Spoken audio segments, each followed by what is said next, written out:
한복을 차려입고 이렇게 헌신 예배를 준비해 주셔서 얼마나 감사한지 모르겠습니다. 다들 아름다우십니다. 역시나 한복이 우리 한국 사람의 정서나 여러 부분에 있어서 잘 어울리는 것 같습니다. 해외에서도 우리 한복에 대한 찬사를 많이들 하잖아요. 오늘 여러분들의 그 외면의 아름다움뿐만 아니라 그 내면의 아름다움까지, 그 헌신과 섬김까지 하나님께서 받으실 줄로 믿습니다. 우리 사도행전 30년의 역사를 한번 이야기해 보아야 될 것 같습니다.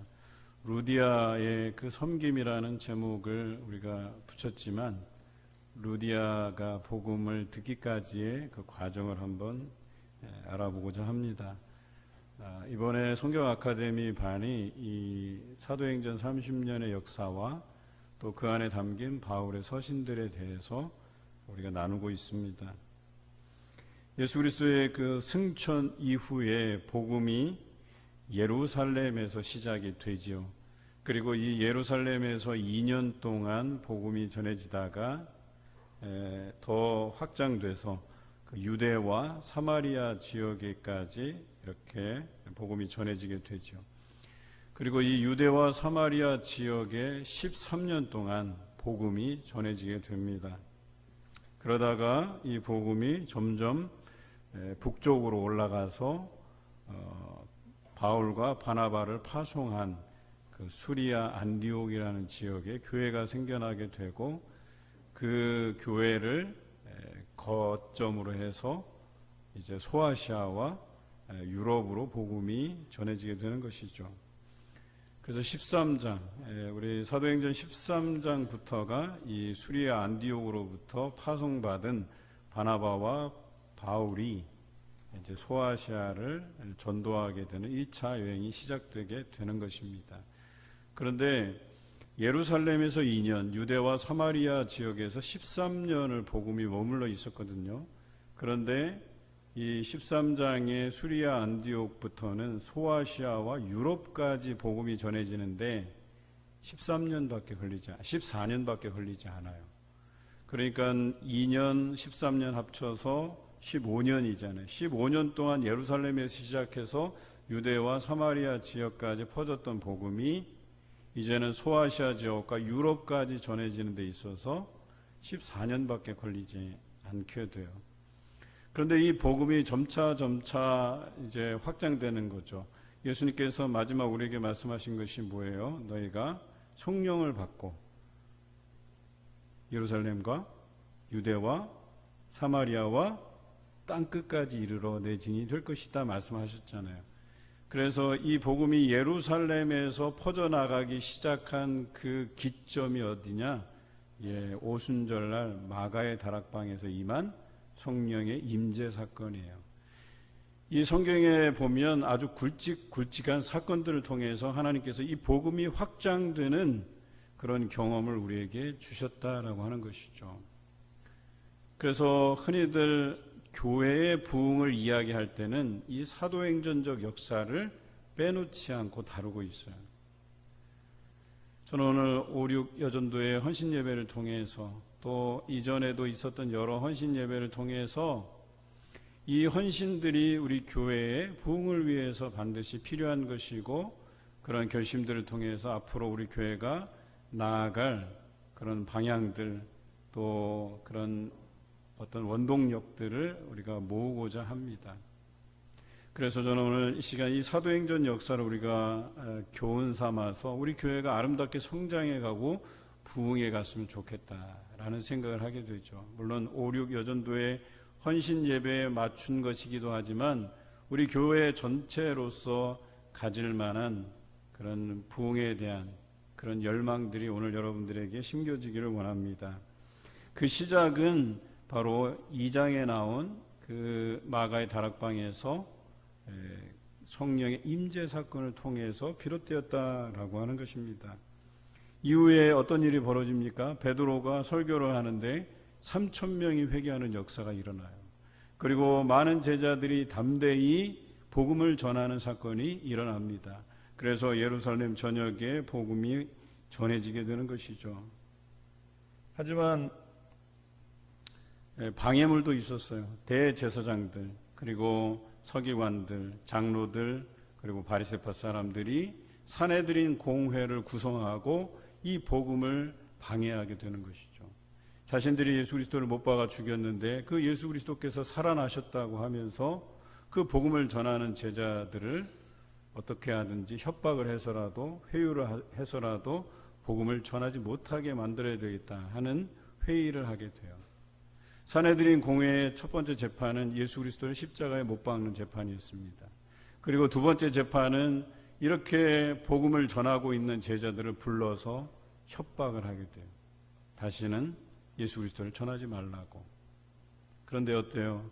제자들은 더더욱 예수 그리스도를 전하게 되죠. 그리고 심지어는 그들이 복음을 전하는 데 있어서 열심을 내기 위해서, 사도들이 다른 데에 신경 쓰지 않게 하기 위해서 그들이 세운 것이 7 집사였어요. 그리고 그 7 집사를 세워서 안수하고, 그들이 어떤 일을 감당해요? 예를 들어서 교회에서 구제를 하는 일들, 또 기타 여러 가지 복음과 관련돼 있지만 직접적으로 복음을 전하는 일 외에 다른 일들을 이 7 집사들이 지혜롭게 감당을 했습니다. 그러니까 사도들은 어때요?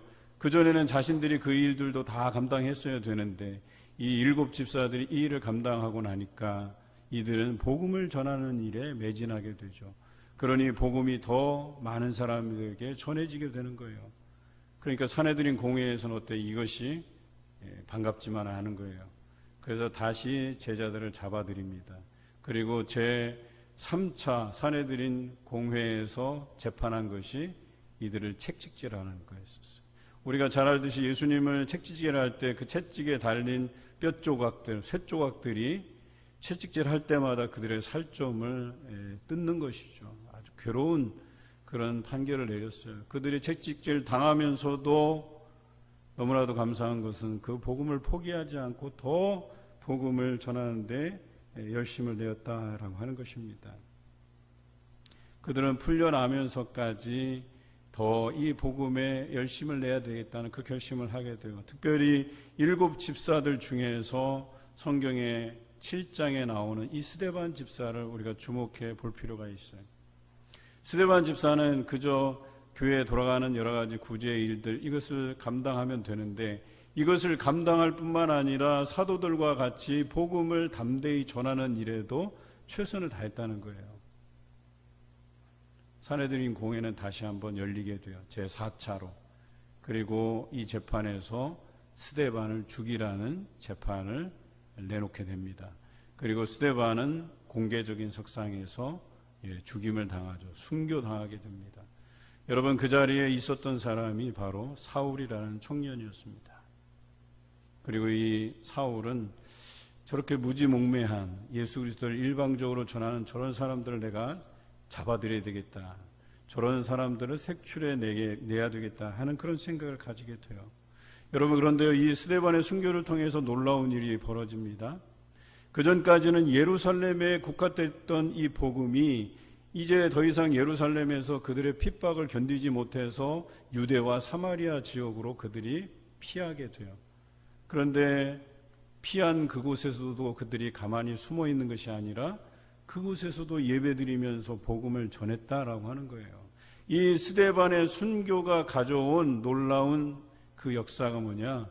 이 복음이 예루살렘에만 머물지 아니하고 유대와 사마리아 지역까지 확장됐다라고 하는 것이에요. 이 한 사람의 그 순교로 인해서 복음의 지경이 넓어진 것입니다. 그리고 나서 여기 우리가 간과할 수 없는 또 하나의 그 헌신이 나와요. 사도행전 8장에 빌립이라는 사람이었습니다. 이 빌립이 에디오피아 내시에게 복음을 전하게 돼요. 우리가 볼 때는 그 한 사람 복음 전해봐야 무슨 소용이 있겠나 하는 생각이 들겠지만 이 놀라운 사건을 통해서 아프리카 복음화의 첫 발을 내딛게 되는 겁니다. 지난번에 한번 제가 이 아프리카에 얼마나 많은 크리스찬들이 있는지 말씀을 드렸어요. 한 예로 이집트의 예를 들어드렸죠. 북아프리카에 이렇게 위치해 있잖아요. 이 이집트의 기독교 인구가 전체 인구의 12%예요. 한 1350만, 또 많게는 한 1500만까지 봐요. 거기에 95%가 콥트 정교회이긴 하지만 우리도 이것을 기독교로 인정을 하거든요. 그래서 많은 크리스찬들이 이 아프리카에 있다는 사실에 우리가 놀라지 않을 수가 없어요.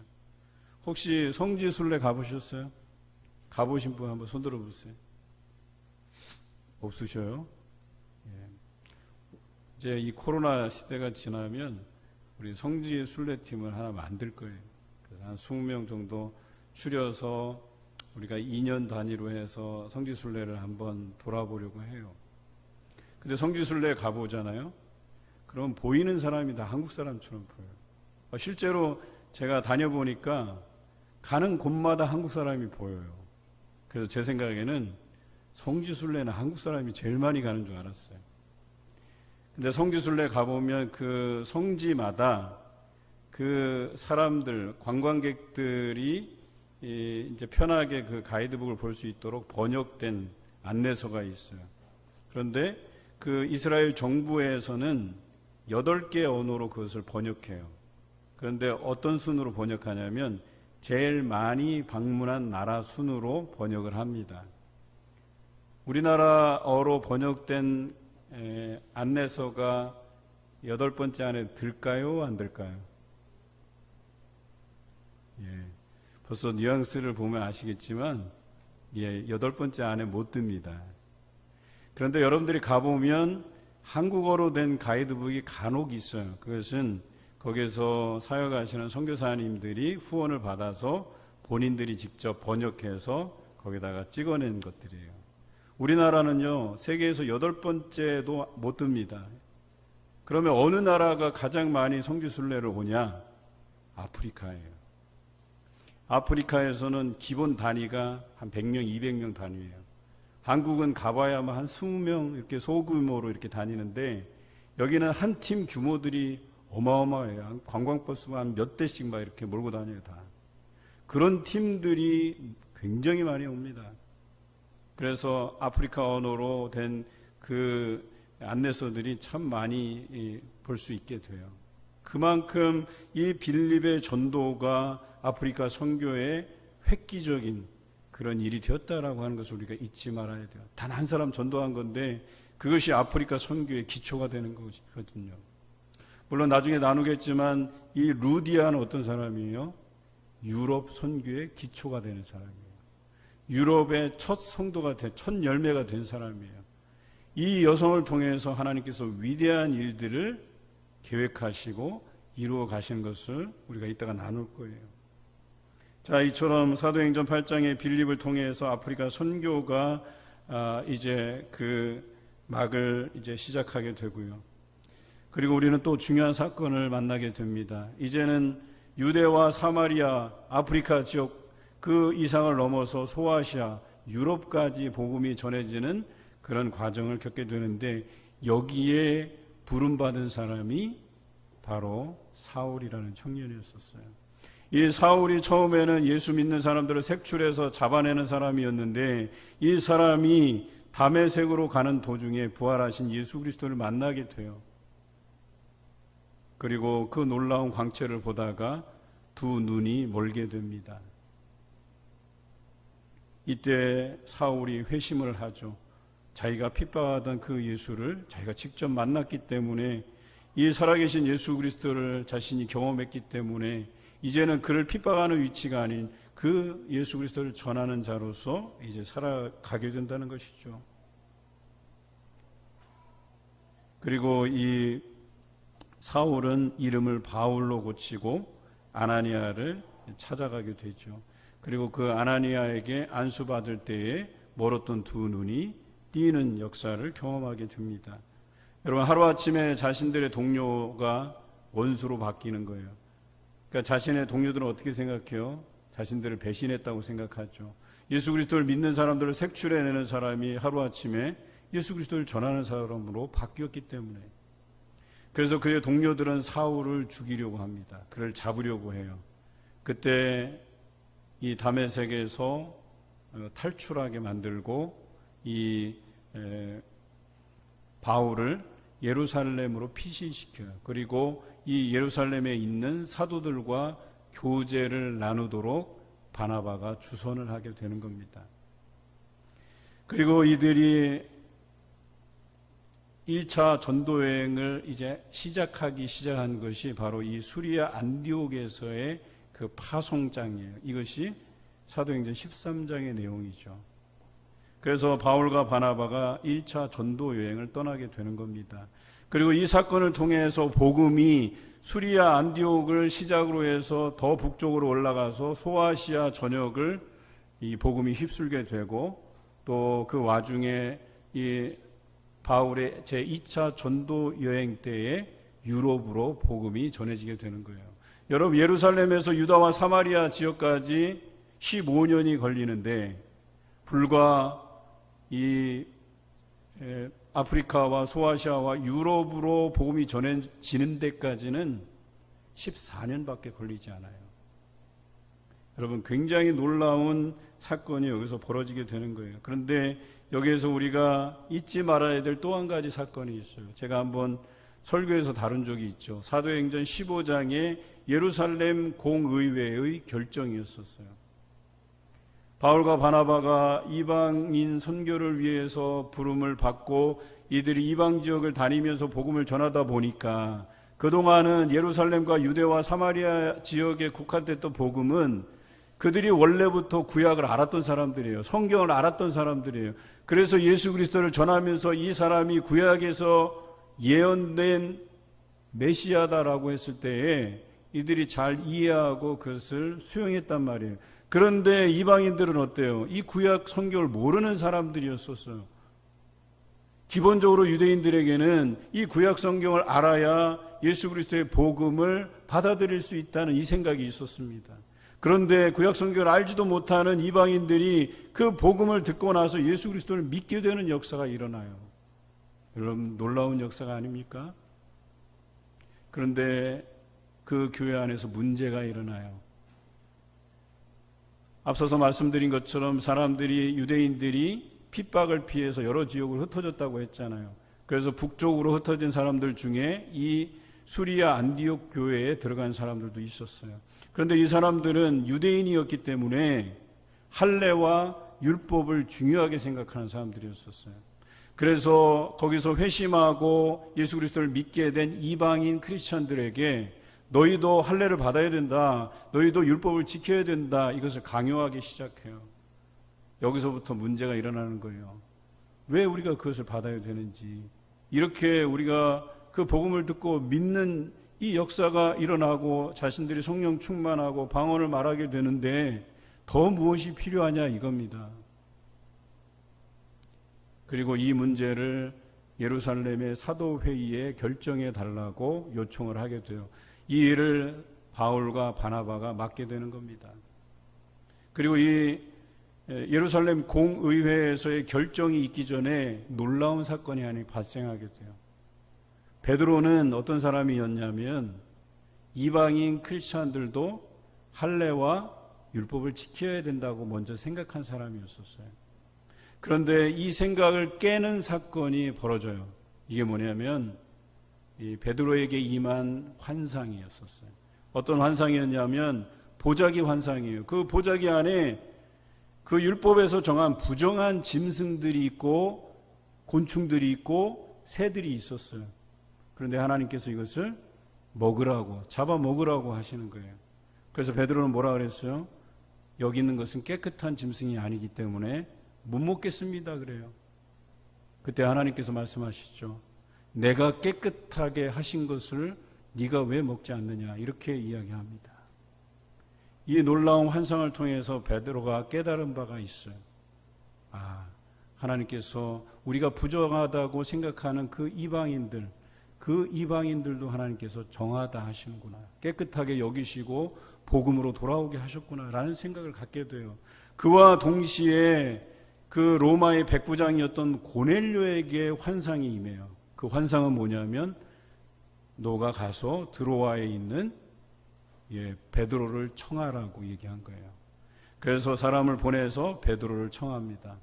그리고 그런 환상을 경험하고 나서 베드로는 이 고넬료를 만나게 돼요. 그리고 고넬료를 만나서 예수 그리스도의 십자가의 죽음과 부활의 사건을 이야기하게 돼요.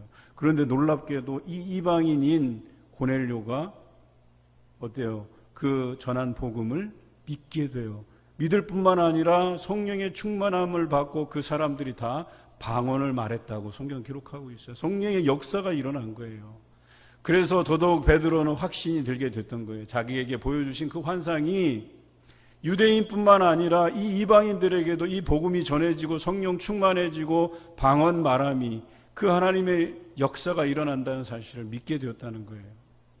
그리고 나서 이 예루살렘에서 사도회의가 벌어진 거예요. 사도행전 15장에.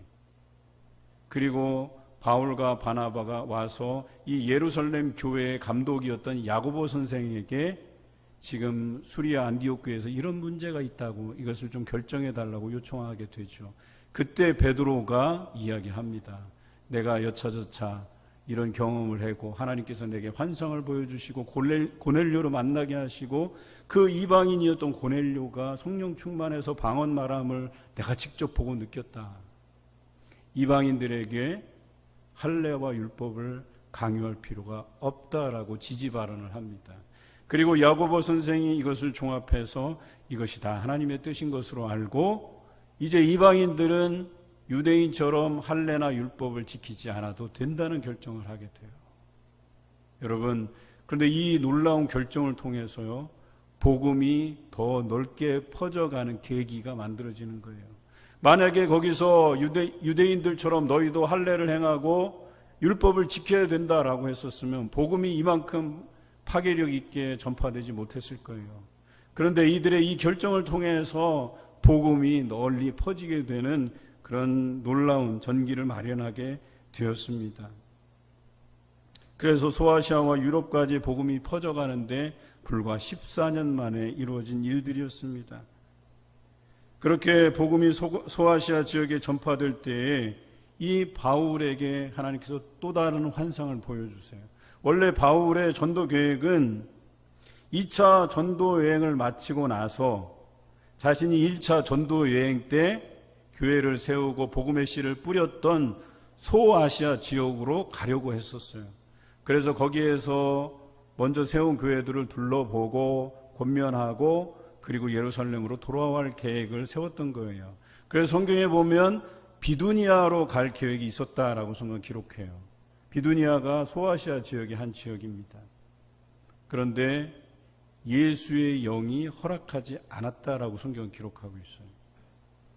그리고 그날 환상을 보게 돼요. 어떤 환상이냐면 마게도냐 사람이 나타나서 바울에게 손짓하면서 너희가 건너와서 우리를 도우라 이렇게 이야기하는 환상을 보게 돼요. 그리고 바울은 이것이 하나님의 뜻이구나. 그래서 자신의 계획을 접고 이제 마게도냐로 향하게 됩니다. 성경에 보면 드로아에서 사모드라게의 섬을 거쳐서 마게도냐 지역의 네아폴리, 여기가 항구예요. 이 네아폴리에 이르게 되고 이 네아폴리의 유럽의 관문인 첫 성 이 빌립보에 이르게 되었다라고 하는 것이죠. 성경에 보면 드로아에서 네아폴리까지 가는데 이틀이 걸렸다고 나와요. 그런데 바람이 잘 불어준 탓에 간 것 같아요. 왜냐하면 사도행전 20장에 가보면 다시 네아폴리에서 드로아로 올 때는 닷새가 걸렸다고 기록하고 있어요. 그러니까 그 길이 바람을 잘 만나야 한 이틀 걸리는 거리. 그래서 계산해 보니까 거기가 한 200km 되는 지역이에요. 여러분, 배 타고 그때만 해도 좋은 배가 있었겠어요? 그래서 바람을 이용해서 간 것으로 보면 돛담배 수준이겠죠. 그래도 짐을 어느 정도 실을 수 있는, 지금같이 어마어마하게 그 엔진을 가동해 가면서 이렇게 가는 배는 아니었던 것 같아요. 그래서 그 길을 가는데 아마 어려움들이 참 많았을 거라는 예상을 해요. 그 20장에 나오듯이 바람을 잘못하면 닷새도 걸릴 수 있는 그 길이니까요. 험난한 길이니까요. 제가 이 그림을 그려갈 때에 한 가지 생각난 게 있어요. 여러분 문준경 전도사님 기억하십니까? 우리 신안 지역에 가면 이 문준경 전도사님을 모를 리가 없어요. 다 알게 돼요. 우리 대한민국 국토 중에서 신안군 쪽이 복음화율이 가장 높아요. 그 신안군의 평균 복음화율이 얼마인 줄 아십니까? 65%입니다. 대단한 거예요, 사실. 제가 담임 목사 이력서를 쓸 때 어떤 기도 제목이 있었냐면 호남권의 목회를 할 수 있도록 하나님 길을 열어달라고 기도했어요. 왜냐하면 호남권은 기본이 30%예요. 그러니까 영적인 토양이 좋은 지역이 호남 지역이거든요. 반대로 제가 목회를 배웠던 영남 지역은요, 뭐 많아봐야 10%예요, 그냥. 제가 그 사역했던 교회도 제가 처음 부임할 때는 9%였었어요. 그래서 거기서 10년 동안 열심히 해서 12%까지 올랐어요. 여러분 그거 놀라지도 않으시네. 영남 지방에서는 대단한 거예요, 거기는. 그래서 영남에서 목회를 배우는 사람이 목회를 잘한다는 소문이 있어요. 왜냐하면 불모지 같기 때문에. 진주 같은 데는 몇 프로인 줄 아세요? 6%예요, 6%. 그러니까 크리스찬들을 보기가 어렵다는 거예요. 그런데 여기는 10사람 중에 3사람은 기본적으로 다 크리스찬들이라는 거예요. 신안에 가면 6, 7명은 다 그냥 크리스찬들이라는 거예요. 거기에 복음을 전한 이 문준경 전사님의 그 일대기를 보면 정말 대단해요. 여러분들 거기 가면 증도라는 섬이 있어요. 이 증도는요 거의 대부분이 다 크리스찬들이에요. 그만큼 거기에서 열정을 쏟았어요. 뿐만 아니라 그 인근의 섬들을 아주 작은 배를 타고 다니면서 복음을 전했다는 거예요. 제가 흑산도를 가기 전에 섬이 비금도라는 섬이 있어요. 가보신 적 있으세요? 그 비금도에 뭐가 유명합니까? 시금치가 유명해요. 소금이 유명하고. 그런데 이 비금도에 가봤더니 거기에 문준경 전도사님이 전도해서 세운 교회가 있어요. 그 기념교회에서 제가 우리 친구 목사하고 담임으로 있거든요. 후배죠, 엄밀히 말하면. 야, 여기까지 왔단 말이야. 증도에서 비금도까지가 거리가 얼마나 되는 줄 아세요? 그냥 직선거리로 간다고 쳐도 50km 가까이 돼요. 그리고 배 타고 가는 걸 뺑뺑뺑뺑 돌아갖고 가요. 그러면 한 90km 가야 돼요. 100km 가면. 굉장히 멀어요. 그런데 그 배를 타고 그 비금도까지 갔다고 생각하니까 아찔한 거예요. 야, 저러다가 풍랑 만나가고 배가 이 전복되기라도 하면 어떠나.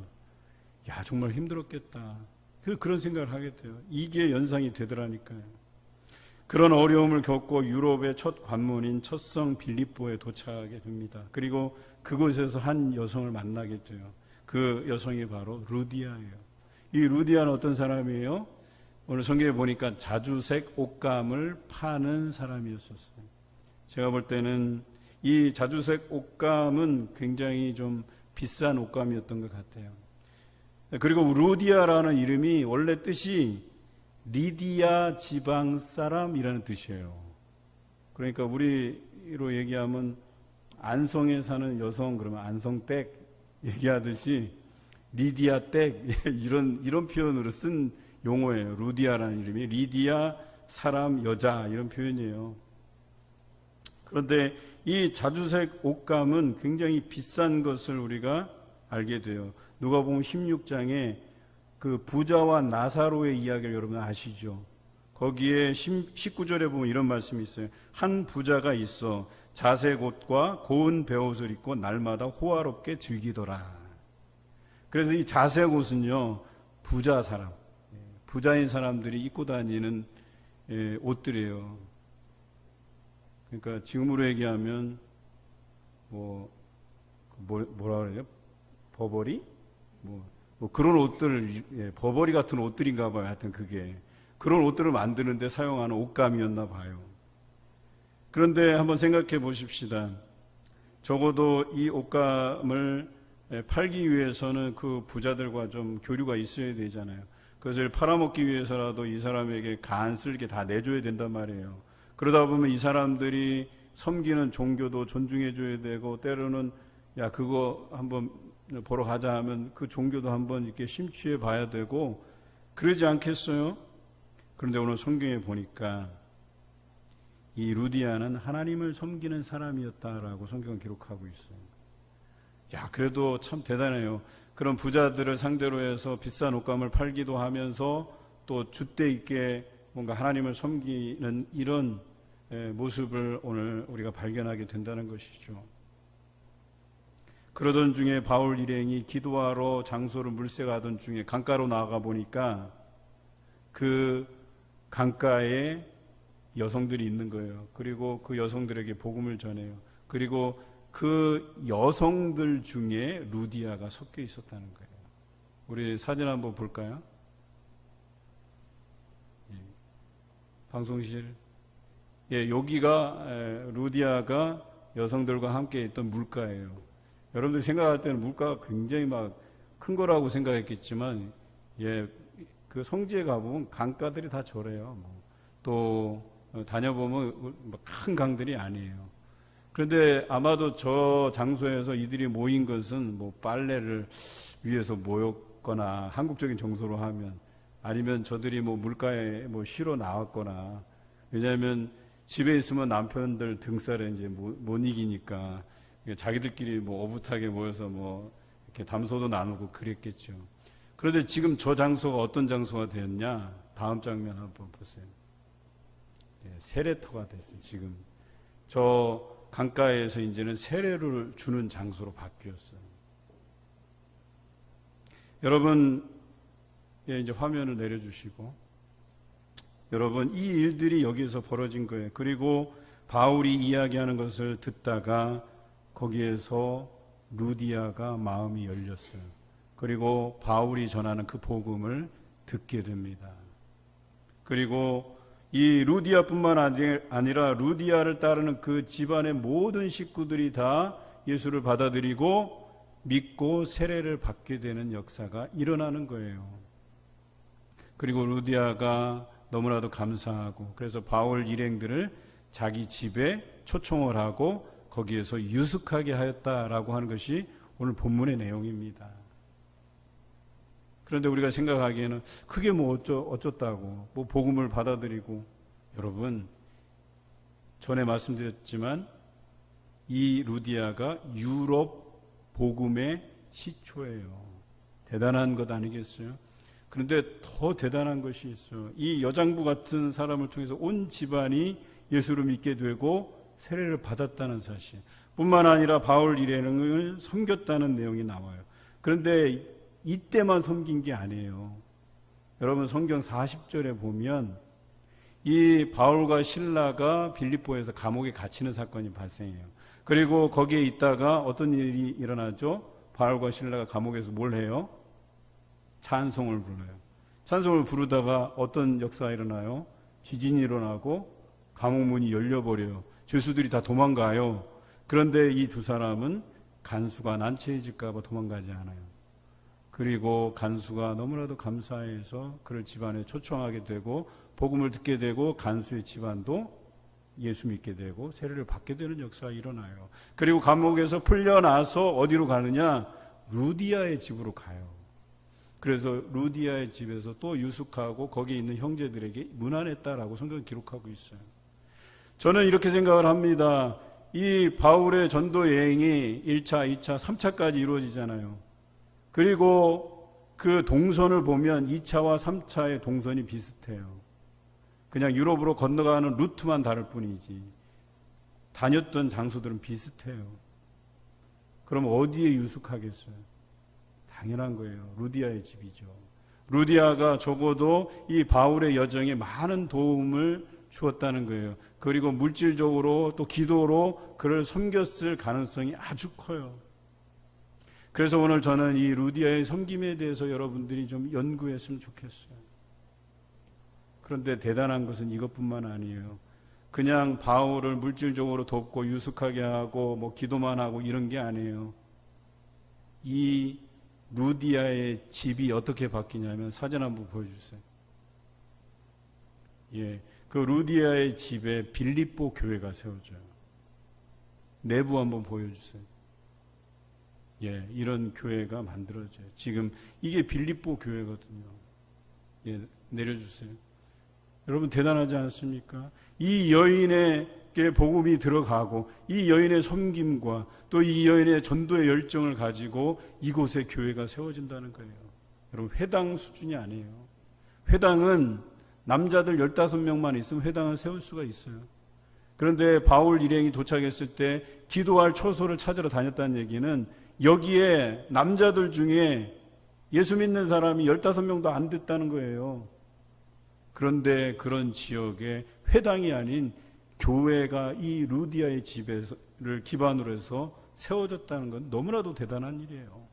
그리고 이것이 어떤 역할을 하냐? 유럽의 복음화의 전초 기지의 역할을 하는 거예요. 여러분 소아시아에 복음이 들어가기까지의 그 전초 기지의 역할을 수리아 안디옥 교회가 감당했다면 유럽의 복음화를 위해서 전초 기지의 역할은 빌립보 교회가 감당한 거예요. 그리고 그 빌립보 교회를 세우는데 혁혁한 공을 세운 사람이 루디아였다라고 얘기하는 겁니다. 저는 오늘 5.6 여전도회가 헌신 예배를 드리면서 이 루디아와 같은 섬김이 있는 그런 헌신 예배가 되기를 원합니다. 여기 모인 5.6 여전도회가 이 루디아와 같은 그런 섬김을 가지고 또 교회를 세우는 심정으로 헌신하고 사역했으면 좋겠다는 생각을 가집니다. 여러분, 하나님께서는 연약해 보이지만 이런 여인을 통해서도 하나님이 역사하세요. 제가 볼 때는요, 루디아가 세례받고 나서 온 집안 사람들이 세례를 받은 것으로 봐서는 루디아가 여장부예요. 대단한 사람이에요. 거기에 있는 사람들이 다 그 리더십을 인정할 만한, 그래서 루디아가 믿고 세례를 받으니까 다른 사람들도 덩달아서 다 믿고 세례를 받은 것 아니겠어요? 저는 5.6 여전도회가 대장부처럼 여장부처럼 그렇게 활동하셨으면 좋겠어요. 그래서 담대하게 여러분에게 주어진 귀한 사역들을 잘 감당해 가시길 바랍니다. 그래서 이 봉산교회가 여러분의 섬김을 통해서 이 지역을 책임지는 아름다운 교회로 거듭날 줄로 믿습니다. 봉동이 예수 마을 될 때까지 헌신해 가시기를 주님의 이름으로 기원합니다.